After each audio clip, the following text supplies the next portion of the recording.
So, yeah, so we were talking about the potential of actually using existing lessons that right now are pointed at CEFR standards, using those lessons which cover similar topics and using them for ACTFL, which might be differently purposed often.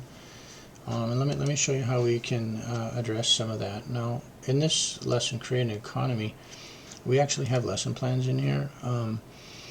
And I can create my own lesson plan. These are my lesson plans. I haven't saved this, you know. I can add another section down below if I want to make my lesson plan more detailed. And but not only do we have the teacher-defined lesson plans, we also have global lesson plans. And I know this is ugly.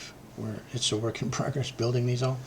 And you know, we have nice rich editing down here so that we can do everything we'd like as far as the design and from an e-presentation standpoint. It's like an e-book standpoint.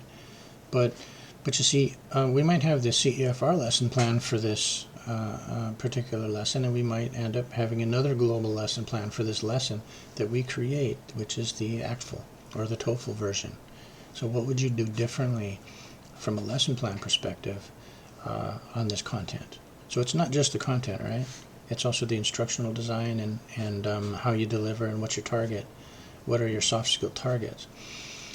Okay, so that's one approach. That's one extra tool we have. Now, there is another tool. Let's say that we were assigning Creating an Economy here, and here we have a Creating an Economy follow-up lesson, which I did.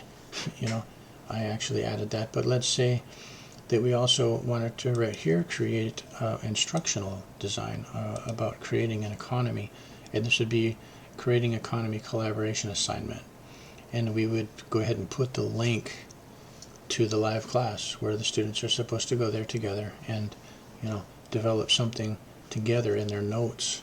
Or, you know, we can put these types of instructional assignments in here too, and those instructional assignments, they appear on the schedule just like everything else, and they would have the green border around them instead of, you know, this is unlockable sequenced, this is sequenced, this is a test, this oh no, this purple is a follow-up, and then the test, I don't have a test on here, but that purple one is a follow-up lesson. So they're all marked in borders. You can see them more clearly when you go to the dark, I believe. You can see the colors a bit better. So the point is that when dealing with these types of soft skills, we can address them on our lesson plans and in our instructional assignments.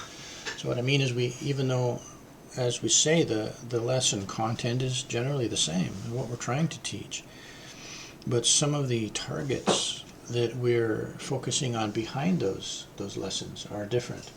So we can address those differences through alternative lesson plans.